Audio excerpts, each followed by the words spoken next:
Interesting conversation coming up, which is close to all our hearts. It's about well-being. And I'm speaking tonight, viewers, with one of the greatest cardiologists in this country. There has been a sweeping number of heart ailments that have been claiming lives across the nation. Let's go straight across to it. Let me begin by asking you some basic questions. Dr. Shetty, we know cholesterol is essential for cell membranes, hormone production, and brain function. Yet, high levels of LDL, bad cholesterol, are linked to atherosclerosis. In your view, and whenever I look at my blood report, I do get a few jitters. In your view, is the framing of high cholesterol equals bad too simplistic now? First of all, Rahul, I just want to make it very clear that I can produce few thousand patients with very abnormal cholesterol and very bad coronary artery disease. Also, I can produce equal number of patients with very bad coronary arteries with normal cholesterol. Oh. So, we are spending too much of time and losing our sleep reading the results of cholesterol. Cholesterol in very high level, yes, it makes a difference. What is important is that cholesterol has done the damage to your heart. That is where we are missing.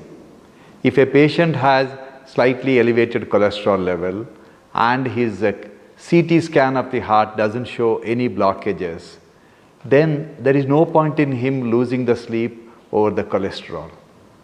There is no point. So essentially what we are missing in India and all over the world is we debate so much about cholesterol without really understanding the foundation of the problem. The foundation of problem is, has that cholesterol damaged the coronary arteries?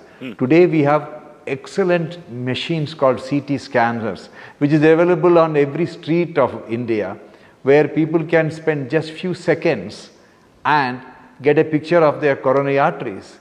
And if it is normal, then you can forget about the cholesterol. What you're saying is that one marker that everyone relied on, the stress test, for example, tells you very little actually.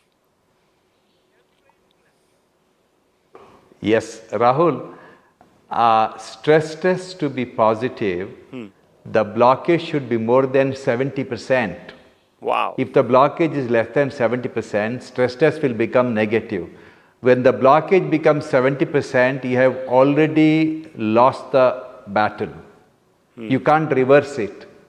When the blockage is 5%, 10%, you may retard the progression of the disease. And you see, you talked about the fitness. I'll give you simple data. Maybe today, sometime when you are free, just Google FIFA, FIFA, Federation of Football Association of Federation of Football Association. Yes. Then you type cardiac arrest. Then you see series of articles about FIFA documentation of the cardiac arrest, and you will clearly see that 617 professional footballers had a cardiac arrest during practice session. This is what is documented. An undocumented cardiac arrest will be 10 times more. In 4 years. Wow. Just 4 years. Now, who can be fitter than a professional footballer who is still in his 20s? True. Right? So, this is the problem. We always feel that if we can run a marathon or a run on a treadmill for 1 hour, sweat every day, we think we are fit. That is very sad, because all they have to do is once a year, get the test done, then you can jump on the treadmill, you can climb Mount Everest, no problem. You may climb Mount Everest twice in a month and ask me to certify you as a fit person. I won't do it. I'll congratulate you, but I won't say you are a fit person, because you can climb Mount Everest even with a very advanced cancer or even with the advanced blockage. Because half the patients across the world with advanced coronary artery disease have no symptoms. It is called silent ischemia. And silent ischemia leads to silent heart attack. They will develop a heart attack, they will not know. If viewers are now watching, just reiterate, what are these 3 or 4 tests that you believe are most critical? Yeah, apart from the blood test, they should go for an echocardiogram of the heart. They should go for the ECG and a cardiac CT angio or a calcium score at least, a CT scan of the heart in simple terms, to know whether the abnormal cholesterol has affected the heart. And if it has affected the heart, if it has affected we can do a carotid Doppler to find out whether it has affected the arteries. If the arteries are all clean, if the heart is clean, of course we should do everything possible to reduce the cholesterol level, but I wouldn't go to the extreme form of very high dose of all these medicines and starting the medicine from from day one. First, get lifestyle modification, dietary changes, weight loss, and if all the thing doesn't work, maybe they can start with a small dose of lipid lowering drugs to see whether it will make a difference. But we are not very aggressively following up with this lipid lowering strategy because patient at the age of 50 hasn't developed any damage to the coronary arteries. Very, very unlikely that they will develop from beginning at the age of 50, very unlikely. Coronary artery disease always starts at a very, very young age. So you're suggesting that perhaps all these tests must be taken earlier in life. You shouldn't leave it till you're in your 40s or 50s. Yes. So when would you be recommending these tests? Lipid profile should be done when you're 17, 18-year-old. Wow, that young, is it? That young? Wow, that's Rahul, amazing. you see, it's very interesting.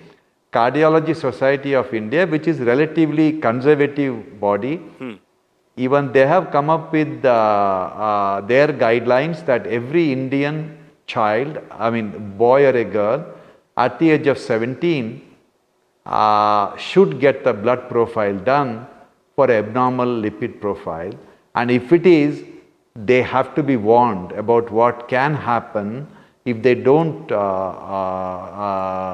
control their lifestyle. Yeah. Which would mean good diet, more exercise, perhaps taking on less stress, better sleep. Yeah. These are the default prevention mantras. No, more than that, Rahul, more than that, cigarette and junk food. Yeah, that's the killer, isn't it? And lack of exercise. Yeah. That's really the killer. That really is a bad combination. Yes, if you are somebody who is predisposed to exercising, and when you say exercising, sir, how much exercise? Is it 20 minutes a day? Is it intense exercise? Some people we have seen have passed away. An actor, very famous actor, passed away doing a lot of weights. They said that it was because of that. What is the correlation between exercise and health? Okay, let me come back, Rahul. Whoever actor you're talking about who died, if he had a CT scan of the heart 10 years earlier, he wouldn't have died. I can tell you that. Right? Now, what is the best exercise? I recommend everyone to wear a smartwatch. Okay. It is mandatory. And everyone should walk 8,000 to 10,000 steps every day. Okay. I don't know most of you, most of the people who are watching, but I know that they are not walking more than 3,500 steps. Okay. Now, why walking 8,000, 10,000 steps important? There are a series of articles mainly published in JAMA, that's one of the reputed American journals, which clearly, and they followed up people for years and years, people who walked 10,000 steps every day, they had less incidence of heart attack, less incidence of liver problem, less incidence of Alzheimer's, you name the disease, the incidence is significantly less on whom people, with people who walked 10,000 steps every day. So, my recommendation for everyone is to have a smartwatch and walk 10,000 steps every day. Now, it is not like walk in the morning or walk in the evening. Most of us today are sitting from morning till evening. Most of us are sitting. So, of course, when we are working, today working is sitting. No, but very few people do things with their hand. Everybody is doing things with their laptop. So, whenever you are sitting, every hour, get up and walk for 5 minutes. That's all. And whenever you are on the phone, use your earphone, then start walking. Talking while walking.